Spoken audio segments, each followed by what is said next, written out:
Welcome to the Draft Deeper podcast. This is your host, Nathan Grubel. Joining me, as always, is my producer, Kevin Black.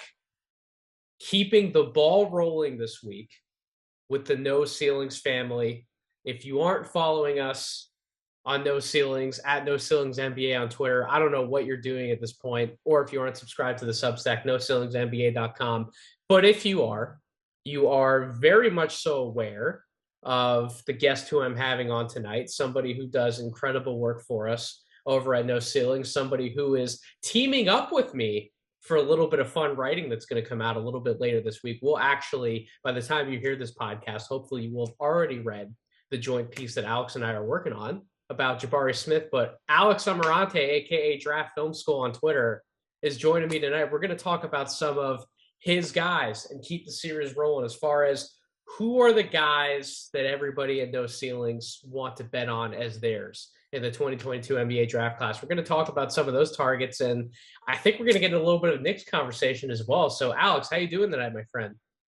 Doing well. I'm doing well. There's a great intro, good plug on our joint piece coming out later this week. I think this is my debut episode on Draft Deeper, so glad to be here. Appreciate you asking me to come on and talk some Knicks and some draft prospects that I like in this class. So looking forward to it. And Alex, like I said, he's done some of the most creative writing that we have at No Ceilings. Certainly has some of the best headlines that we've had on some of our. I try to work in some fun. Yeah. Absolutely. So I'm really excited to have him on tonight. So let's start off at the top, Alex. Let's just start very general thoughts about where you're sitting with your team, the team that you're a fan of, the New York Knicks, because I feel like the directions we're going to go tonight, at least two of these guys we know are going to be potential targets for the New York Knicks for the 11th overall pick. And then you got a few guys on the list who knows, maybe somehow they come and play with a second round pick somewhere, and the other two guys end up being targets for the Knicks as well. But let's just start off. I love to talk to anybody I can at No Ceilings about their teams and get some insight, because you guys are all so incredibly knowledgeable, not just about the draft, but also about the NBA. So give me your Knicks thoughts about what you saw this previous season, what you're expecting them to do with the 11th overall pick, maybe where they could possibly target before we get into some of the guys themselves.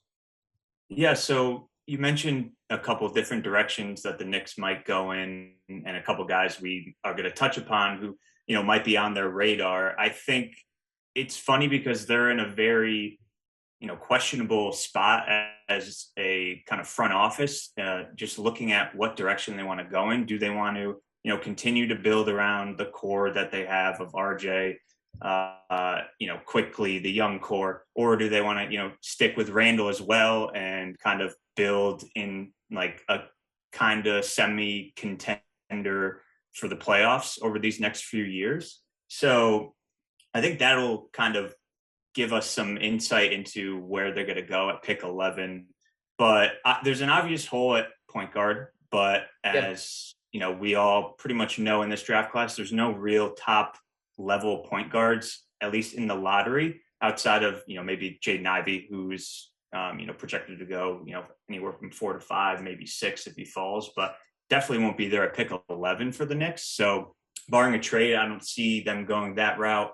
And then, they do need some wing shooters, and preferably ones who can kind of guard the 2s and the 3s in the world of the NBA, because they do have a lot of maybe like on the smaller end of guards like Quentin Grimes, Emmanuel Quickly. RJ Barrett is really their only one guy who kind of is a two-way bigger wing. Cam Reddish, coming on last year, could be another potential option, but that's kind of another area of need for them. And then obviously the Mitchell Robinson situation can throw a wrench in this. And if they don't, give them a long-term contract in the offseason, do they just go center and get their replacement at pick 11? So there's a lot of different kind of avenues for them to go. So it's a very interesting draft, I think, for the Knicks.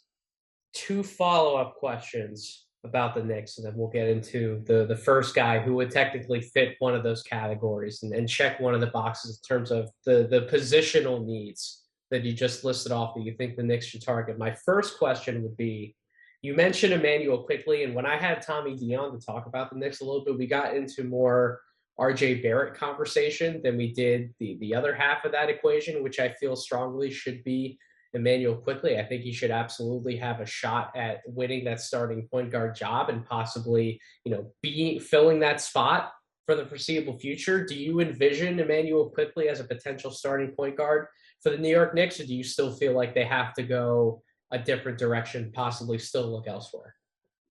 Yeah, I think giving him a chance and see what he could do in that role makes a ton of sense right now for where they're at. I don't know, Derrick Rose obviously being on the roster, but it seems like they like to bring him off the bench, and he seems really comfortable in that 6-man role. He really did partner well with Quickly the year before, kind of coming off the bench and really having a dynamic backcourt combo in Quickly's rookie year. So that is kind of up in the air right now. But outside of that, there's no other real great option at the moment at point guard. We saw the Alec Burks situation last year. And Alec Burks is a great, role player, rotation guard, but he's just not that floor general that I think Tibbs kind of likes in a point guard. And I think the one thing with Quickly that maybe has been a hesitation for Tibbs to go with is that he's not really this downhill driver and gets to the rim a ton, puts a lot of pressure on the defense in that way. So that might be one kind of hold up from him actually getting a chance. But I think he's worth it. I mean, he showed great strides last year, especially as a playmaker and defender. So I think why not give him a shot in this year? And then kind of you still have Derrick Rose as kind of that backlog at point guard where you could still play Derrick Rose a ton more minutes if you want and split the minutes to 50-50, 60-40 at point guard and kind of work from there. So it's not like I'm trying to say to play Quickly 40 minutes a game at point or anything like that, but like at least 25 minutes per game, 30 minutes per game, I think is definitely doable. Is there any shot that Deuce McBride could possibly become that guy a little bit down the road? Yeah, I think there's an outside chance. I think he has a longer way to go offensively than Quickly does, like defensively, I guess. So they're kind of flip-flopped in their strengths. But I do like McBride's defense a ton. I do like his playmaking ability. The shooting definitely has to come around, especially with the Knicks roster that is kind of lacking in that department. So there is an outside shot, but again, there's just so much backlog with young guards on this team that it's just tough to give a lot of them the run and opportunity. We saw them get more run at the end of last year when the season was kind of lost. But, I think Deuce has a chance, but Quickly I think has a much better chance. And then my second question, I know I'm technically stuffing 3 questions into this, but I had to just get a little quick bit about Deuce McBride quickly. But my second question, if the Knicks would target a center with the 11th pick, given some of the options on the board, one that I keep alluding to, I promise we're going to talk about this guy very, very soon. Would you be disappointed if they went the direction of center versus some of like the wings, for example, who could be on the board at 11? I personally would be slightly disappointed, but at the end of the day, I would understand the philosophy behind it. Tibbs likes these rim running centers, rim protectors, and you have 2 in this class right around that 11 range with Jalen Duren and Mark Williams that could fit seamlessly as Mitchell Robinson replacements. So I would totally get it from a fit standpoint. I would rather take the swing on a higher upside wing shooter, wing defender type, Bennett Mathurin, guys like that, even Johnny Davis, Dyson Daniels. I would take a wing bet on one of those guys over a center, but I totally understand kind of the fit and philosophy behind, going the center out if they don't bring Mitchell Robinson back. So there's a great chance that a lot of the wings we could talk about in that category, Alex, will be off the board by the time the Knicks would pick at 11, unless they would move up somehow and put themselves in the position to draft one of these guys. I say that. However, if there are so many players clustered in that archetype, right, and it's such a desired archetype for the NBA, or these guys who play anywhere from the 2 all the way up to the 4, who can stretch the floor, definitely have an outside shot, and they can hang their hat on defense to an extent. If there are a number of those guys, one of them has to fall, right? You would expect one of them to fall, just given some other areas of need that these lottery teams could look to target. And one of the guys who could fall, I think a lot of New York faithful are hoping that this guy falls. The first guy we're going to talk about today, who is one of your guys for the 2022 NBA draft cycle, AJ Griffin, who talked about him a few times on recent podcasts. But Alex, I don't know, man. I don't know. He's even after hearing some very kind words about him and sort of getting a better picture on how I should treat his evaluation from some knowledgeable guests, I'm still not 100% sold. And I released the last episode of my big board series on this podcast feed the other day. And I went over the guys who I have ranked in the lottery. And obviously, AJ Griffin is a lottery prospect. I think if anybody would have him outside the lottery, I think to an extent they're overthinking some of the negatives in his evaluation. He's a lottery prospect. But I had him at 12. I did not have him in the top 10. I didn't have him in the top 8. There are a lot of people who are putting out mock drafts with Intel who say that he's not going to slip past like 8 or 9. There are some others who you talk to who are doing mocks based more on their own evaluations. And there are plenty of those mock drafts out there who have AJ Griffin go into like the Wizards one pick before, the Knicks at 11. I understand the shooting ability. I understand the catch and shoot game, the catch and drive game, as I've said about on other episodes. Where are you at on AJ Griffin overall in your evaluation? Why is he one of your guys? Maybe talk about some of the positives that you really like about his game, some of the negatives that you see, but you're willing to look past to an extent to claim him as one of your guys and maybe someone who you would love to see the Knicks target with the 11th pick.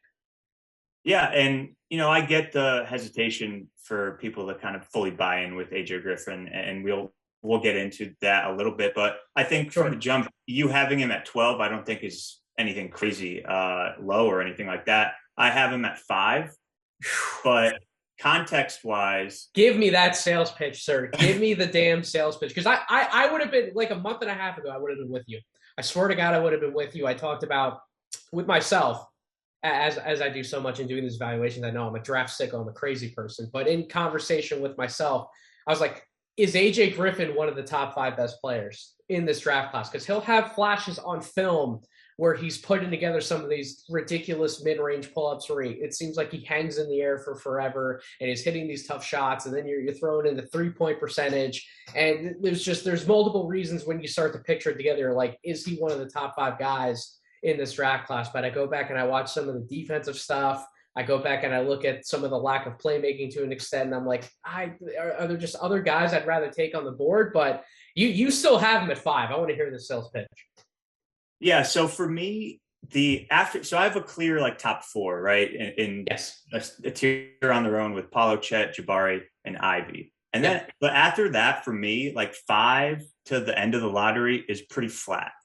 So it's like AJ Griffin, Benedict Mathurin are back-to-back on my boards. There isn't much really deciphering between like those two guys, and even guys like Keegan Murray, Johnny Davis going down the list. But AJ, for me, I'm higher on him just because I'm probably buying a little bit more of those flashes. And given the fact that the end of his high school basketball career, he basically didn't play for almost a year and a half before coming to Duke. And then he kind of lost the preseason at Duke with an apparent knee injury that he recovered from, quicker than I think anyone anticipated. It was kind of questionable what the injury actually was. And so I think some of the hesitation in terms of like the defense, where his feet are a little slow, he's slow on rotations, things like that, I think can get ironed out in the long run, just given his frame and strength. I think that in and of itself will kind of let him be not even be like a positive defender, but get him to a point where the shooting and the offensive ability will negate kind of the defensive negatives that he'll bring to the table. And I think the strength and the wingspan and size that he has will allow him to guard multiple positions. Now, whether that's, 1 through 3 or, 3s and 4s, just given his strength, I think, it's up in the air, but I'm going to buy into that a little bit more than probably you or anyone else who's a little lower on him. And, who knows? Like it could go totally either way. You just continue to not be great on defense. He can improve. he can get worse. So that is kind of more up in the air. But offensively, I fully buy the shooting. His touch is amazing. You mentioned the catch and shoot stuff, and that was really all he was pretty much asked to do at Duke.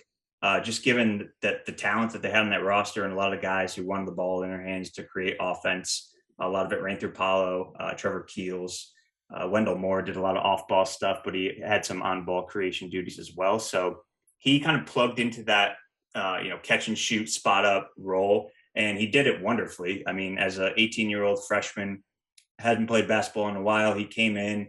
It took him a little bit to get out of the gate, but he really, found his footing on that team, being the floor spacer, attacking closeouts, getting to the hoop, finishing in traffic, and just knocking down shots. And I think that's kind of his floor offensively. I think there's a lot to unlock. I just went back. I wrote a piece with Maxwell, with AJ Griffin on No Ceilings, that we kind of touched on his strengths and weaknesses. And, the passing was one thing where coming into it, I thought it was, a real negative area. But after going back and reviewing the tape, there actually are some solid passing reads that he makes, especially off of like driving kicks and weak side, passing rotations. So I think there is a little bit more on-ball stuff to unlock with him, and hopefully he gets in a developmental system where he can learn and take his time. So that's kind of an all-encompassing of, I do buy those flashes more than I buy kind of the negative flashes. I asked Rucker this question a few nights ago, and I will ask you the same question. Is this a situation with AJ Griffin where we're going to look back like 2 years from now, and he will have had plenty of time to season and marinate within an NBA scheme on both sides of the ball, really, and he'll have taken his lumps, but he will have been coached up in the right way, and he'll sort of made up for lost time and some of the time that he didn't have to play on the court towards the end of his high school career because of so many injuries that he suffered, unfortunately. And he didn't have the same experience, the same amount of reps to really begin to process the game at a high enough level. And then he comes to Duke and he sort of has to fit into the role you were talking about, a very much so off-ball role. Basically, I talked about right now he is kind of like a two-decision player, but in reality, that's really all the room that Duke had for him. So do you think we're going to be looking back 2 years from now? He's had all of these different reps and he's had some time in the G League possibly, or maybe even playing like a backup on an NBA team. He's gotten the experience that he's needed to really see the floor better on both sides. And we're like, a lot of those questions just kind of dissipate because we see all he needed really was the time and the experience and the repetitions to bring more of that game out of him and be more than just that catch and shoot, catch and drive kind of guy. Yeah, 100%. I think there's a real chance that happens. He was 18 years old. He's still 18 years old. He played the whole season at 18, and taking that step up in competition to being on, a title contending team is huge, right? For any player. And I think, shooting 45% from three as a freshman, I think people just see that number and think of him as only being a shooter. And even if he is only a shooter, and just marginally gets better on defense, that's an NBA rotation player right there. So he just needs to make strides here and there on the, fringes to become that long-term rotational role player on the wing, being that 3-and-D guy. And then I think there is still some, maybe not star power to unlock, but some high level role player star potential where he is doing more on ball stuff, doing more playmaking, that I think, when he does get in a system with coaching, with a training program that can hopefully get back to some of his athleticism that he had in high school, I think that's really when you unlock kind of what AJ Griffin can be, 4 or 5 years down the road. So you talked about just now unlocking star potential in this range with that pick at the wing spot. And there's another player, Alex, you wanted to talk about who I still have a few questions, but I've said it on this podcast feed multiple times when he's come up in conversation. I fully acknowledge the star potential that this guy has. I'm being dead serious. There is moments when Ousmane Dieng for as much as he struggled the first half of the year with the New Zealand Breakers, you flip on the film and there's like 3 to 4 games in particular where there were some like Paul George type moments to what he was doing on the offensive side of the ball. And he's now reportedly measuring in at like 6'10". Like, this dude is tall. He's long. He can handle the ball. He can operate out of pick and roll. We know the kind of shooting touch that he has. I don't want to take away everything from your possible explanation about what you like and don't like about his game, but this dude has some serious chops to operate with on both sides of the ball, and he finished at 15 on my board. I come back to, should he have been higher on my big board? Because he seems a little raw in some areas, but at the same time, with all of this upside, with his size at a position of need in the NBA, you sit there and like you see some of the conversations we're having in No Sillas group chat. Like a few days ago, for example, we're talking about like Portland's targets at 7 if they keep the pick, and like Ousmane Dieng, like we're throwing around his name as like a possible target that high. And I sit back and I'm like, maybe that's crazy, but maybe it's not. Like, if a team really wants to take a long-term swing, are there really too many prospects better in this draft class to take like a long-term swing like that on? So like if New York went that direction at 11, for example, we're going to use the Knicks as the team of example in this conversation, Alex. I mean, that's your team. That's part of why you're here, to give that perspective. But tell me what you like and what you don't like about Dieng, and where is he kind of at on your personal board right now? What are some of your expectations for him when he comes into the NBA? Yeah, so I have him right at 11. So perfect. Okay. Perfect spot. Yeah, right. So this would be the pick for the Knicks specifically if they wanted that, long-term star upside play. This is the guy in that range that you take the swing on. You mentioned all the intangibles with, measuring at maybe 6'10", 7-foot wingspan. His playmaking really jumps off the chart, especially in the pick and roll. There aren't many guys his size that have that feel and that passing touch in that, in a pro league at 18 years old. LaMelo Ball obviously is just otherworldly with that. So no comparison there, but a step below, 2 steps below, I think it is totally, welcoming for a 6'10" wing forward, whatever position you want to put Dieng at. But that's kind of the one area where I get the most excited about, just because that can unlock so much for an offense. And you mentioned his shooting, and, he struggled just overall in the NBL for the first, 10 to 12 games of the season. And he really, really improved. And you saw that improvement in pretty much every aspect of the game of basketball, right? Like shooting. He just looked more confident in the second half of the year. Like he was starting to get more aggressive, driving to the basket, finishing through contact. While that's still kind of his one area of major improvement, needing just being to add strength and weight and being comfortable taking on contact at the rim, he showed strides in that. He was knocking down more shots. He was making more pick and roll reads. He was being more assertive. And yeah, he definitely grew more confident, it looked like, as he kind of, molded with that team. And I think they had some COVID stuff going on earlier in the year too, just, missing players and, having to shut down practices and stuff. So that could have kind of added to the issues early on. But yeah, he's just a fun player to watch. And you look at him, yeah, he's raw, but there's just so much to work with, so much to mold with him. He has the size, he has the athleticism. And we haven't even mentioned the defense yet. That's another area that he improved on mightily. Our own Tyler Metcalf wrote a piece on his perimeter defense where, some of the tape, can be rough at times, but when he really locks in and he shows that potential to move his feet on the perimeter, block shots, weak side rotations, I think he has some stuff to iron out on that end for sure. But there's just so much to work with this kid. And I think sky's the limit for him. I think he does have that star potential, especially this late in the draft. You don't really find that far too often. So if the Knicks specifically were going to go that route, looking for their next star, I think, this Ousmane Dieng would be kind of the guy to target at 11. So I want you to stay with me here, Alex, for these 2 questions, because if the answer to both of these questions is yes, then all of a sudden we're now painting the picture as to him being one of the most versatile players in this draft class, like very similar to how we've kind of all been talking about Dyson Daniels as one of the most versatile wings in this class, we might be putting Dieng in the same conversation. If he isn't already for some people out there, if we can answer yes to both of these questions. So my first one is, we've kind of been pegging him as a wing, or to an extent because of the size. You mentioned the forward position. Is he just a really big ass guard he's gonna play like the shooting guard position in the NBA at 6'10"? Do you think that if he slides his feet well enough on the perimeter, he's quick enough on defense, and then he is deserving enough of kind of those primary or secondary ball handling duties to where he's kind of playing, at a guard spot in between some wings and forwards and next to a point guard? Is he just like a big ass too?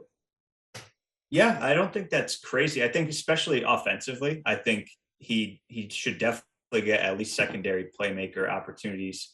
And then, as he moves to the prime of his career, maybe he's just your primary offensive kind of engine as a creator for others and for himself. That would be kind of like his top end outcome.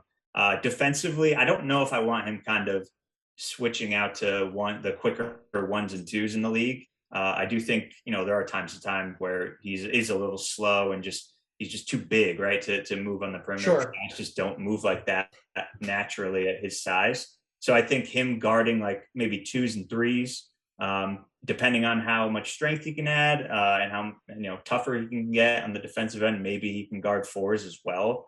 So yeah, I think he does have that kind of just versatility, both offensively and defensively. But I do think he does have the guard skills to be, that two and maybe a primary initiator guard down the line as a top end outcome. But defensively, I think I'd be more comfortable with him kind of guarding some twos and then probably primarily threes.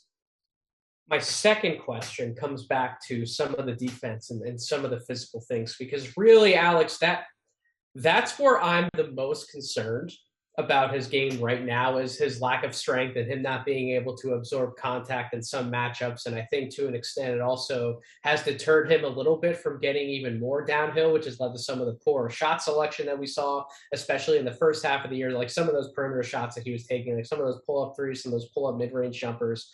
I think he has the ability to get to the basket, but if he can't finish through the contact, there's a block there where players just feel like I'm big, I'm 6'10", I'm long, like I can just rise up over and take this shot regardless of how good quality of a shot it might be, versus trying to get to the basket, draw contact, get to the free throw line, which, as we know, that's one of the ways where guys really become star scorers in the NBA at that wing spot, right? When they're willing to absorb the contact, get downhill, and either look to finish around the basket or get the contact, then they can go to the line. That's really how they up their scoring average in an efficient way. But I don't know if that's a confidence. I really just think a lot of this stuff, both on offense and defense, comes back to the body. I project him to be able to add weight safely just fine. Like, I think his body's built to add, another 10, 15 pounds. He's going to get stronger as he's in the league. Like 2 to 3 years, I think he's going to be at a point where he's physically ready enough to take on a much larger role, particularly on the offensive side of the ball, as well as defense, potentially guarding up some positions, not just guarding down like we were talking about. Are you in a spot where you look at him, you think he's going to be in a similar position? You think he's going to add on the weight, get stronger, and do more of your concerns with his game tie back to the physical stuff? Like, how do you see that playing out? Because that's how it plays out for me, but I think he's going to be just fine. And I think that once he does add that 10, 15 pounds, he gets stronger. I think we're really going to be seeing potentially a very dangerous player in the league in like 2 to 3 years and a potential star. Yeah, I'm with you on that. I think he'll be able to add to his frame, like you mentioned, 15, 20 pounds, whatever that number is. I think the other question marks kind of are around the finishing, right? Will he, once he gets that strength and the body changes, will he still kind of go back to taking those floaters over defenders instead of going through them and getting all the way to the rim? That is kind of the thing that's still going to be up in the air even after he gets that, added strength. So that would be the one question that I would still have. But from just a strictly frame perspective, I think he will get enough strength where he can do those things. It'll just be if he does it, and if he does it consistently enough to be that, dangerous 3-level scorer that every team is looking for, and who can also pass the ball, just that total kind of offensive engine, from a star upside potential. Massive, massive upside. And we see these guys when we throw the word engine around and we try and peg that to somebody's upside, it's not just the scoring. It's not just the 3-level scoring. It's also about making the right decisions off of certain actions. We've seen Jason Tatum make that leap tremendously this year for Boston, right? And being that guy, that total offensive package that takes years and years and years of developing in the NBA, so that's not something that Dieng can morph into within his first year or two in the NBA. It's going to take some time, but trying to find those guys and targeting players who could become that one day down the line, that's really the type of star hunting you're supposed to be doing in the NBA draft. And I think when we tie all of those things together, that's why we're hearing Dieng's name pop up in so many circles. Is he a guy who's automatically going to rise up a lot quicker in the draft than we expected? Like maybe he's in play at pick number 6 or pick number 7 or pick number 8 after sitting and really thinking about it, especially after we were all having some of those conversations in the group chat. I'm coming around to that idea. And I still feel good about where I have him on my board because there are just some other players who I would prefer to draft over him. But when we talk about the true upside swings in this draft, I loved, Alex, that you chose him as one of your guys because I think you and I are thinking on very similar wavelengths when we talk about his game. So there's 2 more guys that you wanted to talk about who, at least not anymore, I don't think they'll be in play for the New York Knicks at number 11. Maybe some absolutely batshit crazy stuff happens on draft night, which we're expecting to, and somebody jumps up the board. But really, these next 2 guys, these are second-round targets, right? The first one out of these 2, we'll save the potentially the spiciest player for last. We'll talk about Jake LaRavia out of Wake Forest first as one of your guys. And I was very curious when you brought up his name in terms of players you wanted to talk about because he's gone under the radar, at least through the college season to an extent, and he started to get some pre-draft workout type of buzz as we got closer to the draft lottery. Then the combine happened, and he ended up basically shutting it down at the combine, kind of signaling to some people to think, does he have a promise in the first round? He has a very interesting case as an NBA player. 6'9", plenty of size, plenty of length, can potentially really, and I mean really, shoot the ball, right? Like if everything breaks right, he shoots up to what his form shows on film. He could potentially be like a 38 to 40% three-point shooter. And you can throw in all the playmaking stuff, all of the cutting that he does on offense. I think defensively is where some people have some questions, which I'm curious to get your take on his defense, Alex. But why is he one of your guys for this draft cycle? And would you draft Jake LaRavia in the first round if you were an executive? Yeah, I would. I would draft him in the first round for sure. I think so. We talked about AJ Griffin, Ousmane Dieng. They're 2 like wild card prospects, right? Yep. Jake LaRavia is kind of boring. He's just like a solid role player on a good team. He'll do the role that you ask him to do. You mentioned the shooting. I think he's going to be a lights out shooter, especially catch and shoot off of spot ups. And for him, it was just he didn't take a lot of them. I don't know what it was like, but you look at the tape, like he has a beautiful jumper. Like the mechanics are there. He gets it off quick enough. Like he knocks him down when he takes them. It's just he didn't take enough of them. So the track record just isn't there. And for me, defensively, you mentioned some people might have question marks with him on the defensive end. And I think more so probably guarding on the perimeter is probably the biggest question mark. When he's switching out on guards, he can get beat off the dribble, but he also showed some great fundamentals in being able to recover enough into help where he was able to get back and it doesn't just blow up in the entire defense's face. That gives me a little more promise on his defensive side. I think he's a great help defender. He showed some great weak side rim protection at Wake Forest. He's just a very smart basketball player on really both ends. You also mentioned the playmaking. I think that's a very underrated part of his game. And I just think he's just going to fit into whatever team that drafts him. And he's going to do, the role if they ask, which I think is probably going to be a little bit of pick and roll here and there, playmaking on the short roll, spotting up, working out of the post as well. He was a really good post player on offense. And then defensively, just playing within a scheme. I think he'll have no problems, learning whatever scheme the team that drafts him is going to run on the defensive end with coverages. So from that standpoint, I think he is worthy of a first round pick. I don't think at pick 11 I would take him, but if you get down even in the 20 to 25 range, I think that's a totally reasonable range to target a guy like that, especially if it is from a contending team just looking to add on kind of the edges of their team and just adding another role player who can get playoff minutes early on in their career. I think Jake LaRavia has that outcome. So the biggest highlight to his offensive game at certain points this year was the cutting and kind of how he can change a game just from that aspect. His baseline cutting, his timing, his awareness, his understanding of what the defense is doing around him to take advantage of those opportunities. That's a boring thing to talk about for podcasts like us, right? Like your selling point. Oh, you're a really great cutter. It's like, well, that's not making the money over here in terms of a podcast topic, but what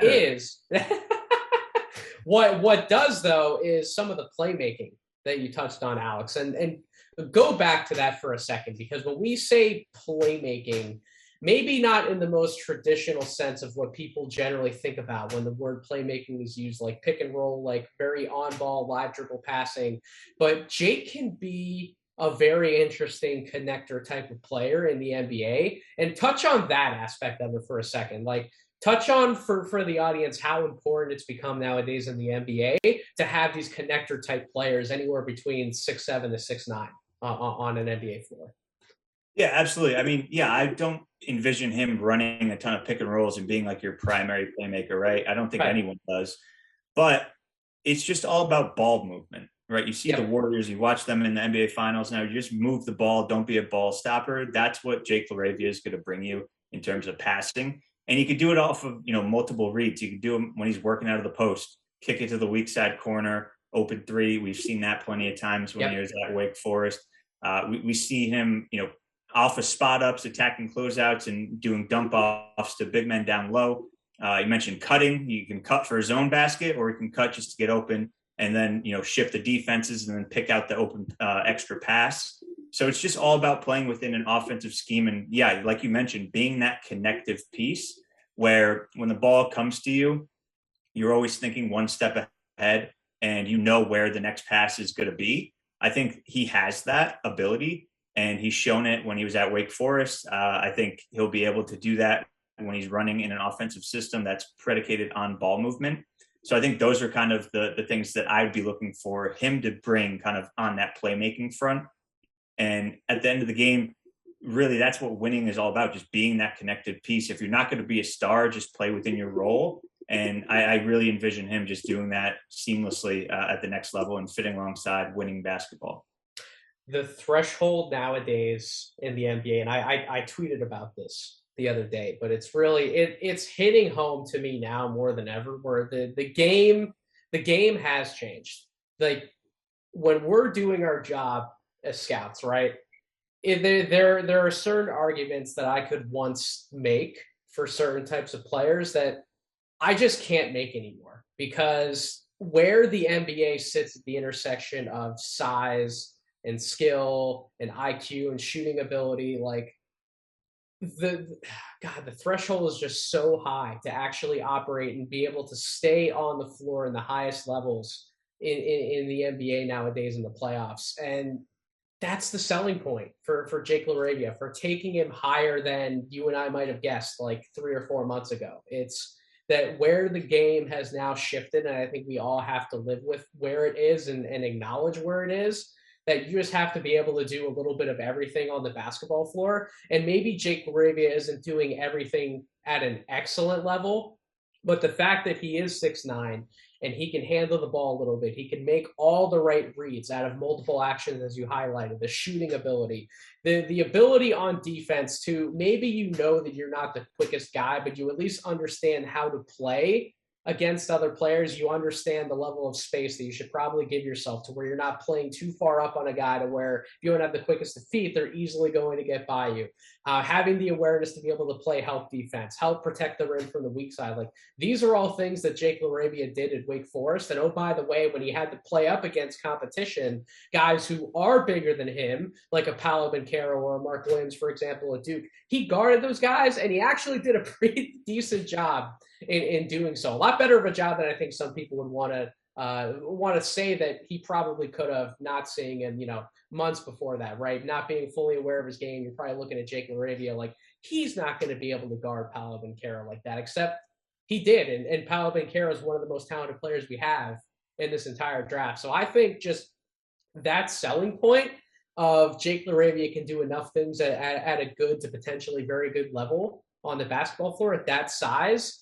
These are the types of players that NBA front offices need to be targeting nowadays. And so that's the sales pitch. And I'm glad that you wanted to come on the podcast feed, Alex, and really nail that sales pitch and really hit it home for the audience, because that's just where we're at nowadays in the game. And really the last player that you wanted to talk about, this is the spicy guy that we can talk about tonight. His draft stock is just all over the place.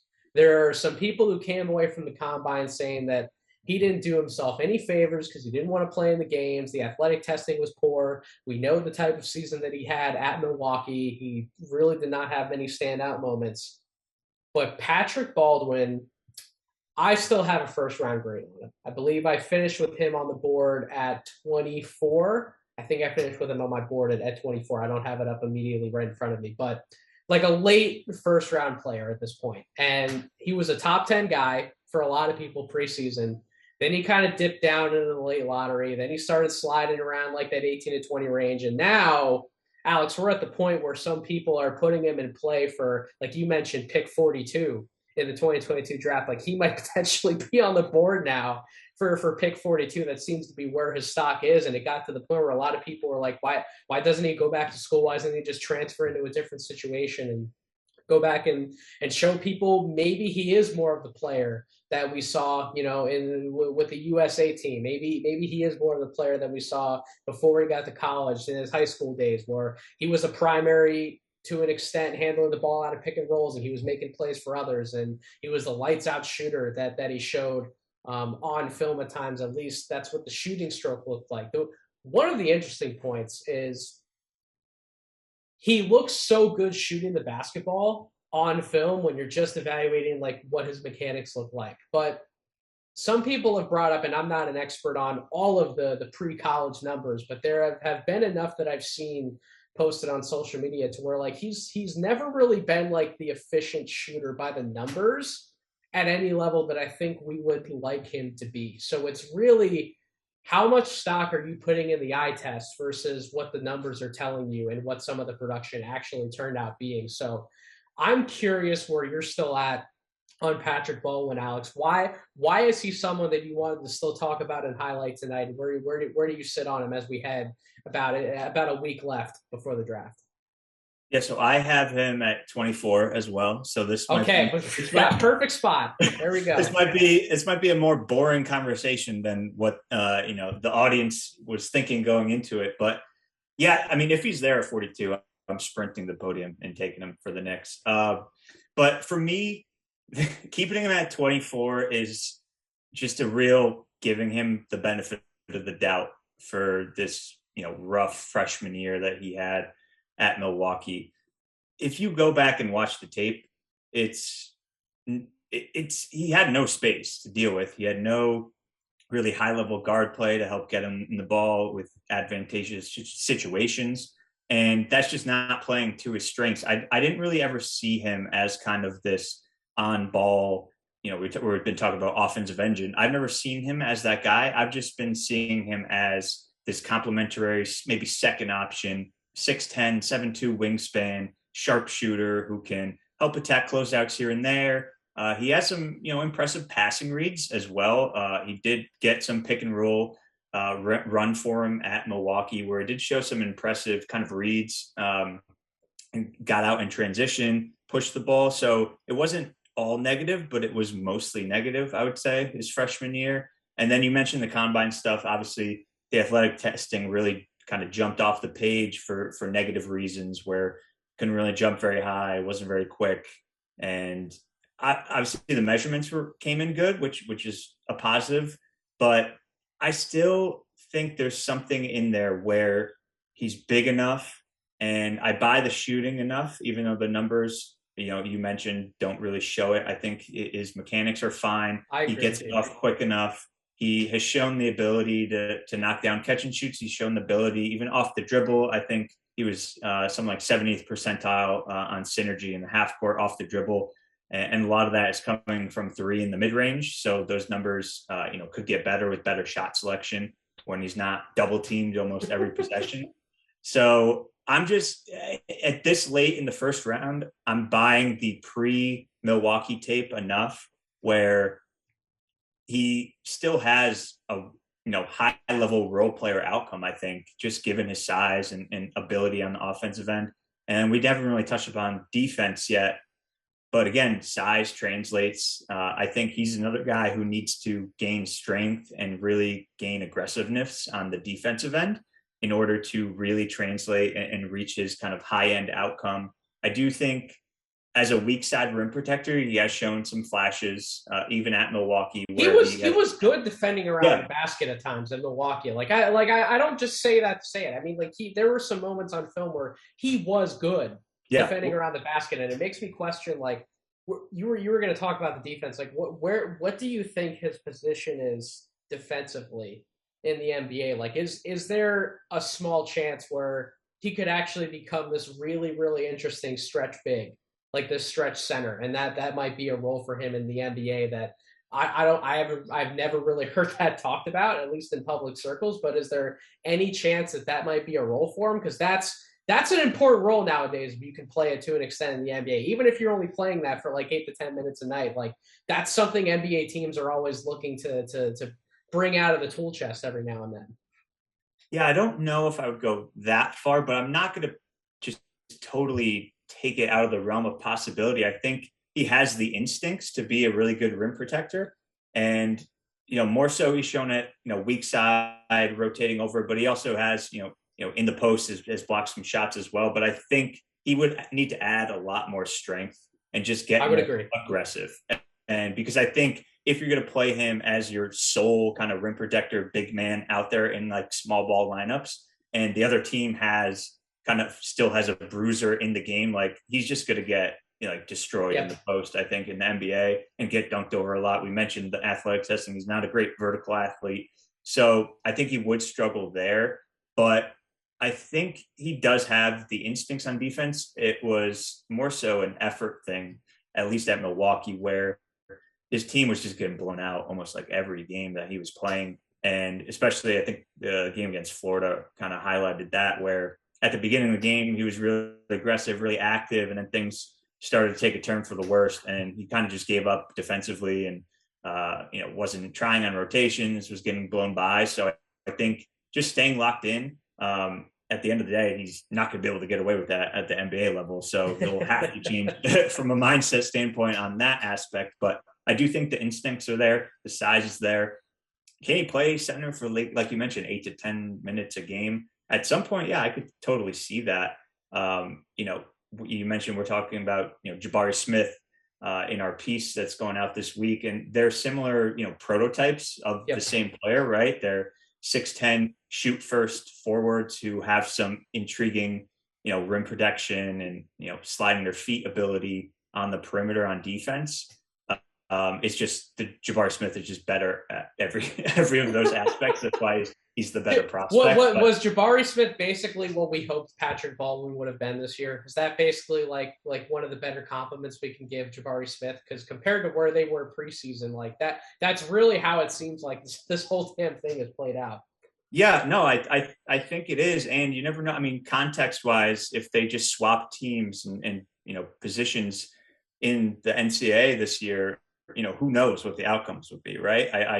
I think Jabari Smith would probably be better than Patrick Baldwin was at Milwaukee if they switched, roles. But, I don't know if Jabari Smith would be, a lock for the number one pick if he was playing at Milwaukee this last year. I don't think he would have been utilized as well as he was at Auburn. And even at Auburn, the context wasn't great, but it wasn't as bad as what Milwaukee's was for Patrick Baldwin. So, that's just one thing that, I think just from an archetype standpoint, that is the archetype. And if you think there's enough to Patrick Baldwin to unlock still with that archetype, it's intriguing enough to still have a first round grade on.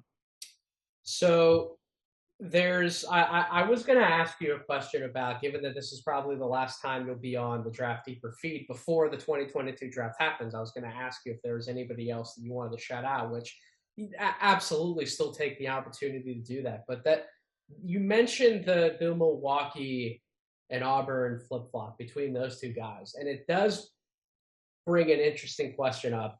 Out of these guys that we're projecting, like at the very top of the draft, like, what if anybody really succeeded in that Milwaukee situation from the top to where they'd still be in contention for the number one pick? Like, if we're just taking that question and trying to answer it, I think the only guy who I could see that happening with is Paolo Banchero.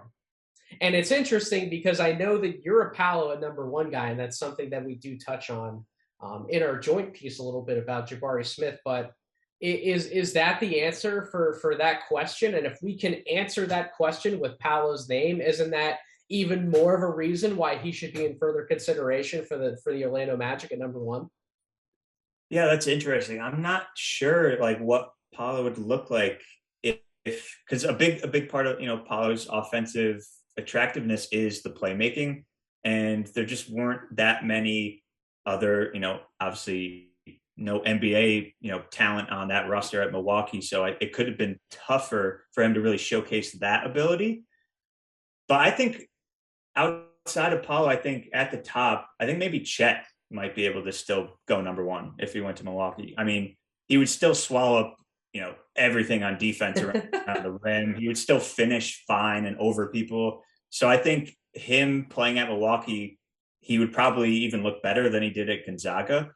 And I think he would just be so much bigger and just better than everyone in that league that it wouldn't really matter. He wouldn't be, again, asked to do on-ball creation like these other guys we talked about were or would be. Well, that's the aspect where I see it from, in that like this Milwaukee team was so bad and their guards looked so bad at times that they couldn't even get PBJ the ball in some good spots. Like, would Chet have the same offensive opportunities to show that he can do a little bit more on that? And if we have some of those questions when he was at Gonzaga with guards like Rasheer Bolton and Andrew Nembhard able to get him the ball in certain spots. Like, I look at it just from that perspective. Paolo, you bring up a great point about he might not have been able to show the same playmaking chops because just based on the fact that he might have been able to move the ball impressively at times, but those guys just wouldn't have been able to finish the same plays at the level that some of the Duke teammates do. But he would have the ball in his hands. He could take guys off the dribble. He can be that engine in a way that these other guys, I'm not sure that they're really going to ever be to the same extent at the NBA level. And he might have just been able to create so much for himself that he would have just poured in all the points offensively, and that might have been the biggest selling point for him. But you do make a good point about the defensive ability when it comes to Chet. Yeah, no, and that's a good point, I think, to touch upon the offensive side with Chet. And, it probably would have been tougher for him to get the ball. And then one last guy, Jay Nivey would be an intriguing one. Yep. Just given the fact that I wanted him to have the ball more at Purdue, like why he wasn't playing Purdue offense, why wasn't he playing full-time point guard was insane. Yeah. But obviously he would have the ball in his hands all the time on Milwaukee, and I think he has the speed, obviously, to bend defenses and just get to the rim at will, even though he would probably be double teamed, if not triple teamed on every possession. So that would just be another intriguing one to see, like, what he would look like in a different context where he was kind of the sole, on-ball creator option, for a lower level team. If guys couldn't stay in front of Jay Nivey in the Big Ten, they sure as hell wouldn't be able to do it in the Horizon League. And that's the way that we look at that. Anybody else, Alex, from this draft class who you want to take the opportunity to highlight while we have a few minutes here before we part our ways and we come back together for the 2022 draft on our draft stream on draft night? Yeah, I think maybe Tari Eason, I think, would be one. I still have, back end of the lottery grade on Tari Eason. I'm just buying the shooting. I think he'll be able to shoot it enough, especially off the catch. I think there is some, intriguing offensive upside on ball. He definitely needs to improve the left hand, but he's a great finisher. He's a great athlete. Really love his transition play and just the defensive versatility that he brings. I think that, is going to be coveted at the next level. Like he has a legit chance to guard 1 through 5 and be able to bring something offensively, which is rare to find in basketball players. So I think he's deserving of a lottery pick. I don't know if he'll end up going that high. I think he's probably slated for maybe later mid-teens, maybe. There's a rumor out there that he might fall to my Philadelphia 76ers at 23 if they keep the pick, to which if he would fall to them, then I, as a fan, should feel blank about that pick. I think he should be happy. I mean, obviously shooting is like one big thing around, like just getting more shooting around Embiid is one major kind of thing. But I think just getting defensive versatility as well is just a huge upgrade. And how about just put a freaking athlete on the floor with Joel Embiid? How about we just take care of that, right? And I think, you do have like Thibault, but he brings you really nothing offensively, where I think Tari Eason can. So he can kind of be an upgrade in that sense. But yeah, no, I think, I did see that there are rumors that he is sliding on draft boards, and it'll be interesting to see where he goes. I mean, I think you could see a team, like if he's slipping in the later first round, a team maybe trades up into the late half of the first round and tries to snag him if they're higher on him. But I would definitely take him still at the end of that lottery range. So I've said enough words about Tari Eason on this podcast feed, and I've kind of made my case. But what I don't think I've said enough, or at least I feel like I've hit home enough, is just because I don't value Tari Eason as this guy who I would grade closer to 10 on my board than 20, that doesn't mean that I'm allergic to drafting Tari Eason. Like me personally, like I know I've kind of put it out there that some people might listen to this podcast on the regular. They don't think I'm the biggest Tari Eason fan. That's not necessarily true, because I still have him inside my top 20. I have him at 18 on my board, to where if we talk about drafting him in that range, like the middle of the first round, stretching out to where the 76ers would have that pick at 23, I would agree with you. I should feel absolutely ecstatic if we were able to get somebody like him at 23, because regardless of some of the questions that I personally have about his game, the upside still warrants him being taken sooner. And if he is another one of these guys who would fall and the 76ers could leap on him and they could strike gold with him, similar to how they struck gold with Tyrese Maxey, who went, not the same case, but just he went later than he should have. Mm-hmm. And they could get another guy in that realm of a Tari Eason. I would be absolutely ecstatic if I was a 76ers fan if that happened. So I think that was a great player to highlight at the end here. But Alex, thank you so much for taking some time out of your schedule to come on the podcast feed. I've wanted to have all of you guys on at No Ceilings, and I've said this on every single episode that I've done with one of you guys. But this opportunity that I've had this year to work with each and every one of you, and hopefully you and I will be able to work closer together in the future on some projects like we're doing with Jabari Smith piece. I 100% respect everything that you did in the space before you got to No Ceilings, and being able to read some of your stuff and interact with you on a much more regular basis this year. It's been awesome, man. You truly are. You, Maxwell, Metcalf, Nick, everybody on here were some of the best minds in the basketball space, not just the draft space. So to get to work with you on some things, it's been an absolute honor, man. I'm sorry I didn't get you on the podcast feed sooner, but I'm glad you joined me tonight. And seriously, thank you for everything that you've done for No Ceilings this year. I can't wait. I can't wait for the future, man. So plug yourself for my audience. Plug everywhere that they can find you and all of your work, because if they haven't already, I said you're one of the most creative minds we have in No Ceilings. They need to read everything you've done for us, because you've truly been a spectacular piece to this team.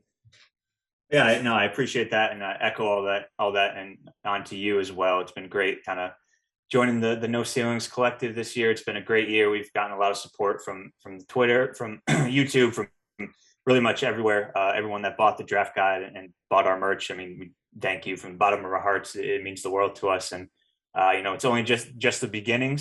So we look forward to continue on bringing more content, written, video, live, whatever it may be. Just can't wait. Excited for the future. But yeah, you could follow me at Draft Film School on Twitter. All my writing, as Nate mentioned, is on No Ceilings NBA.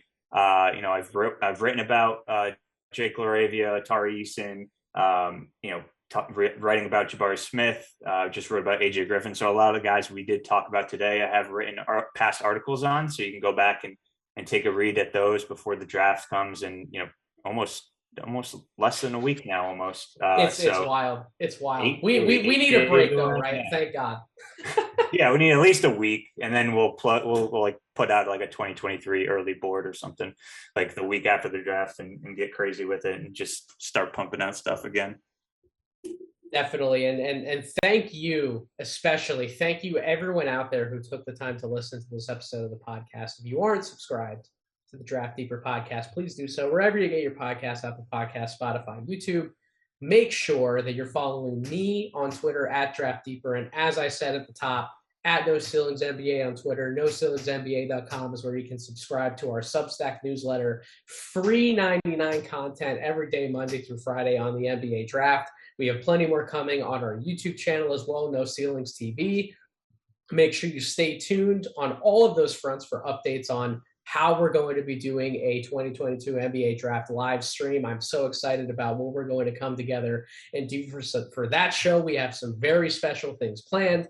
And as Alex mentioned, if you want to support us, go check out the merch at NoCeilingsNBA.BigCartel.com. It's where you can find all your t-shirts, sweatshirts, shorts. I got some flip-flops. No Ceilings flip-flops coming in the mail. I got a No Ceilings coffee mug coming in the mail. I can't wait to be able to rep all of this awesome merch, and you can be one of the cool kids too. Go check out NoCeilingsNBA.BigCartel.com where you can find that, as well as the draft guide that Alex mentioned. We still have a week before the draft if you need to catch up on all of the guys that we have ranked 1 through 58 on our No Ceilings NBA composite big board. You can purchase the draft guide. Go check out all those profiles that we did. Go check out the work that we put into that. It's an incredible draft guide.